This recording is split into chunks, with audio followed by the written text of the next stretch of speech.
Tonight's transmission, it's about the price of a dream. And the artist who collected it.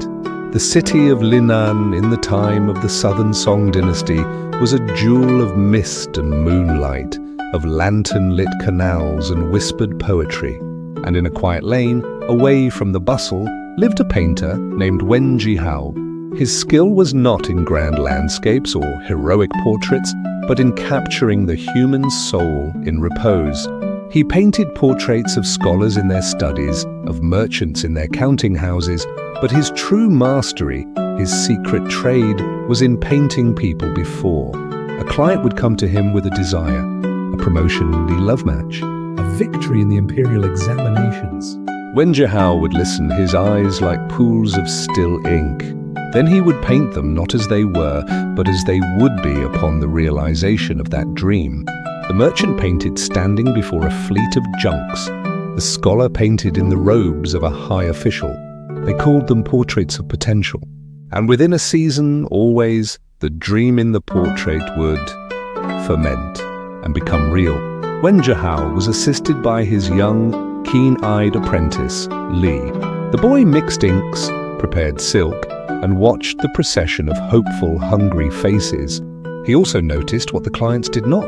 After the portrait was completed, after the dream was secured, a faint dullness would settle in their eyes, a spark quietly extinguished. The merchant's laughter grew hollow. The scholar's newfound wisdom carried a ghost of melancholy.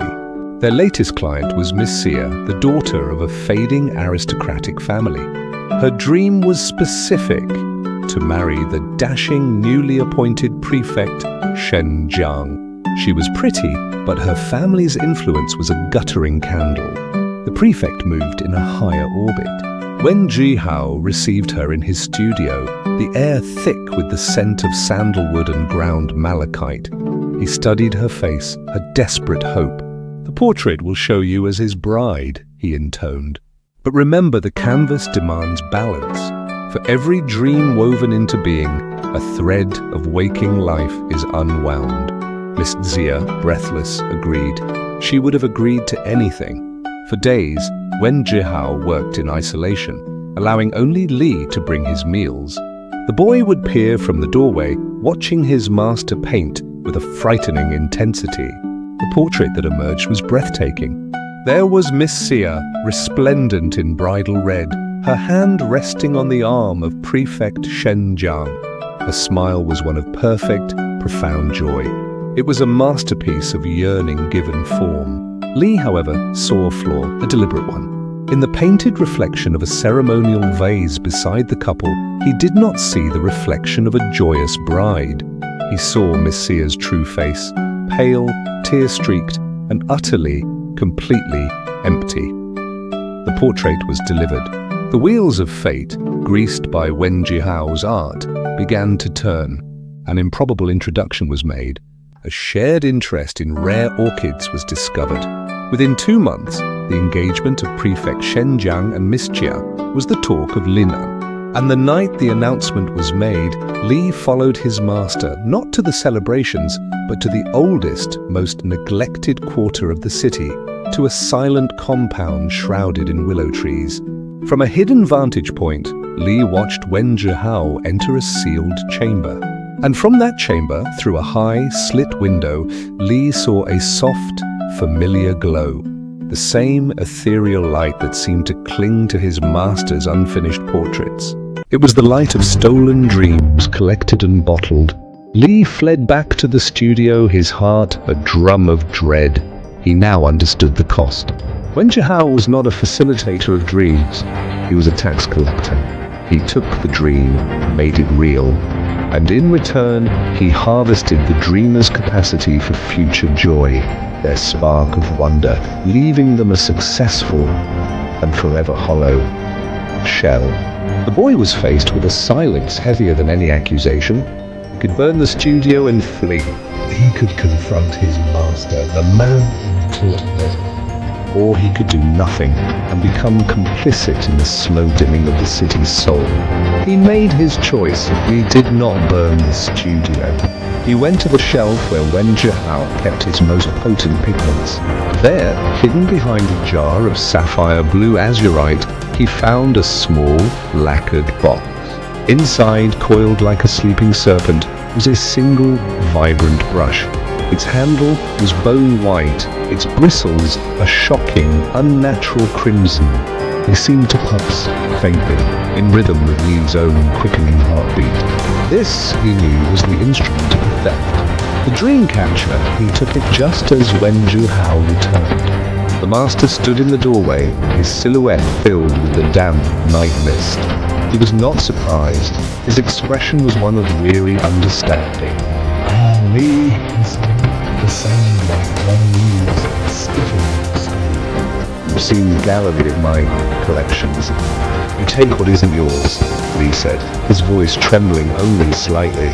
He clutched the crimson brush behind his back. I take only the excess, Wen Zhihao corrected, stepping inside. He moved to a covered frame and unveiled not a portrait, but a landscape. It showed a vast, beautiful and utterly silent garden. This is Messiah's joy. The capacity for awe is not gone. It is here, preserved in its perfect state. In the world, joy fades, is bruised by reality, turns to grief or boredom. Here, it remains eternal, untainted. She is a ghost in a living body, and is that worse than being a living body with a ghost's chance of attaining her heart's desire? Wen Zhihao's eyes glinted. I give them the tangible. They give me the ephemeral, a fair trade. The world runs on such transactions.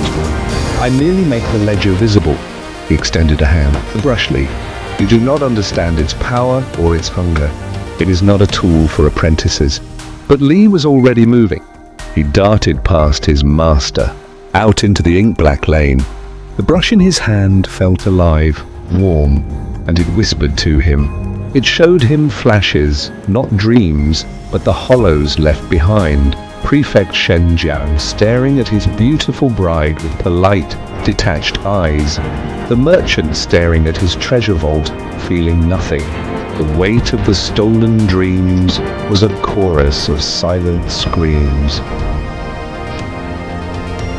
Wen Zhihao gave chase. His pursuit was not frantic, but relentless, a shadow detaching from shadow. Through the slick cobblestone alleys of Lin'an they ran, past shuttered tea houses and overarched bridges where the canal water shone like polished lead.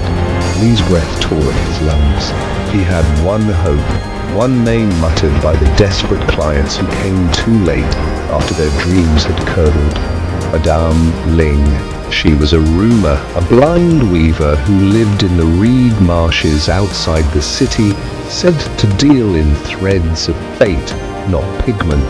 If anyone understood the balance Wen Zhihao had broken, it would be her.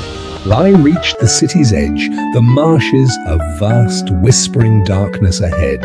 A figure emerged from the fog on the path, Wen Zhihao, calm, waiting. He had known where the boy would run. The brush seeks completion, Li, Wen Zhihao said, his voice carrying on the cold air.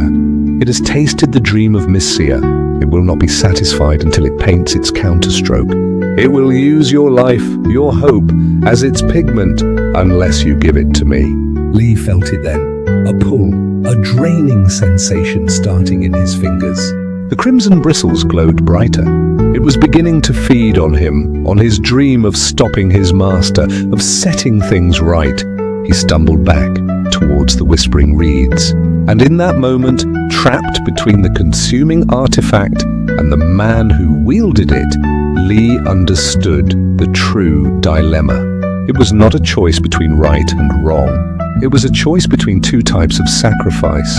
To wield the brush himself to try and undo the magic would be to risk becoming a thief, like Wen Zhihao, to trade parts of his own soul for power.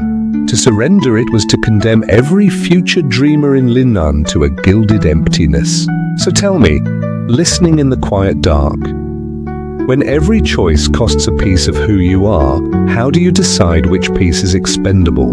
Li chose the third path. He did not wield the brush, nor did he surrender it. Instead, as Wen Zhihao advanced, Lee turned and thrust the crimson bristles deep into the black water of the marsh, pinning it into the soft mud beneath. The reaction was immediate and violent. The water did not extinguish the glow, it became a conduit. Tendrils of eerie light shot through the canals and pools, a reverse lightning seeking its sources. The brush, connected to every stolen dream, began to pull them back. Across Lin'an, sleepers stirred. Prefect Shen Jiang sat bolt upright in bed, a forgotten fragment of a boyhood wish to sail a boat on the West Lake, suddenly vivid in his mind. He turned to Miss Xia, not with detached duty, but with a curious, waking tenderness. In her own heart, a cold void warmed, not with the guaranteed joy of the portrait, but with the fragile, terrifying hope of a real, unknown future. The painted perfection cracked, making room for life. In his silent compound, Wen Jihao gasped, staggering as if struck. The luminous gallery in his hidden chamber flickered and bled away, the captured essences flowing back along the spectral threads to their owners.